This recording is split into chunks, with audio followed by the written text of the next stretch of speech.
इस तरह से शामिल है क्योंकि अभी तक पंजाब के किसानों ने डेरा डाल रखा है वहाँ पर। पंजाब की कुछ जत्थेबंदियां वहाँ हैं जो बॉर्डर के ऊपर, उनको भी उतना ही हक है शांतिपूर्वक ढंग से अपनी राजधानी में जाने का।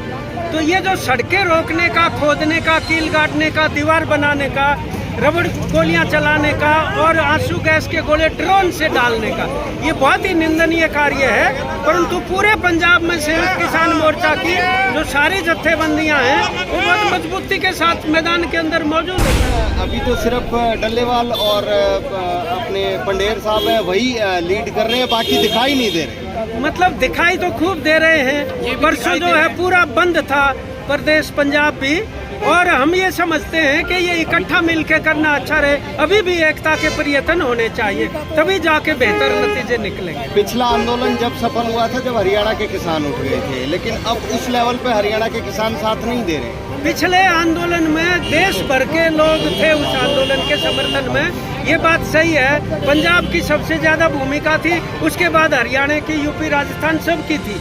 लेकिन अब बार का जो आंदोलन है वो स्कीम अपने हिसाब से पहले से ही करता रहा है। इन्होंने एक अलग तरीके की मतलब कॉल दी है, जो मुद्दे वही हैं, और हम ये समझते हैं वो भी अपने उनको अधिकार है, वो औरों से भी बात करके करते तो और बेहतर होता। अभी भी कर ले तो ये मजबूती पकड़ेगी।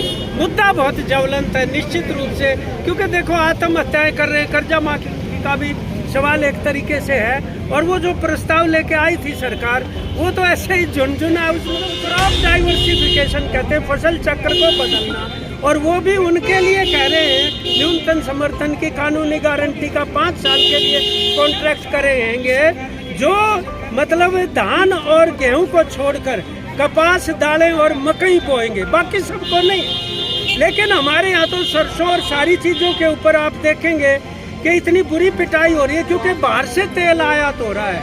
वो तेल आयात होने से जो पिछला सीजन गया, अकेले हरियाणा को सरसों के ऊपर 20,000 करोड़ रुपए का नुकसान, ये अर्थशास्त्री कह रहे, हम नहीं कह रहे। तो व्यापक रूप से ना कॉम्प्रिहेंसिव, जिसको एक मुश्त और सर्व समावेशी बातचीत होती है इस मुद्दों पे, वो की जानी चाहिए, उसी से हल होगा।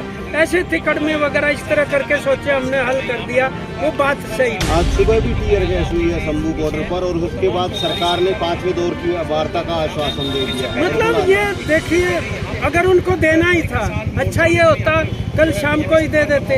तो ये टीयर गैस वगैरह इस तरह करने की बात है, वो उचित नहीं है। और बातचीत हो जाए, खुशी की बात है, स्वागत योग्य है, और जो मांग है उसको नियत और नीति के साथ ही लागू करना चाहिए। क्या इंद्रजीत, संयुक्त किसान मोर्चा हरियाणा का जो है, क्या वो SYL को लेकर मुहिम चलाएगा? क्योंकि हमें पंजाब से पानी चाहिए। नहीं, वो बात सही है। हम ये कह रहे हैं कि पंजाब और हरियाणा के बीच पानी को लेकर किसी तरीके का विवाद नहीं है, और जिस समय इसके लिए बातचीत चलेगी, हमें पूरा विश्वास है कि इसका सद्भावपूर्ण और सहयोग से परस्पर सहायता के साथ इसका हल निकल आएगा। लेकिन पंजाब के मुख्यमंत्री तो ये कह रहे हैं एक बूंद पानी नहीं, वो पहले भी अलग अलग मुख्यमंत्री इस किस्म की बातें कहते रहे। कोई ऐसी बात कहनी नहीं चाहिए जिससे दोनों के जनता के बीच में किसी भी प्रकार की कड़वाहट पैदा हो, वो अच्छा नहीं है। ये विवादित मसले लंबे समय से लटके हुए आ रहे हैं, तो इसको गंभीरता के साथ ये बहुपक्षीय वार्तालाप से हल होने की चीज। तो 5वें दौर की वार्ता में ये रखा गया है कि MSP और पराली पर वो बात करने को तैयार है। नहीं, तैयार तो पहले भी कह रहे हैं, लेकिन लेके और कुछ आए थे।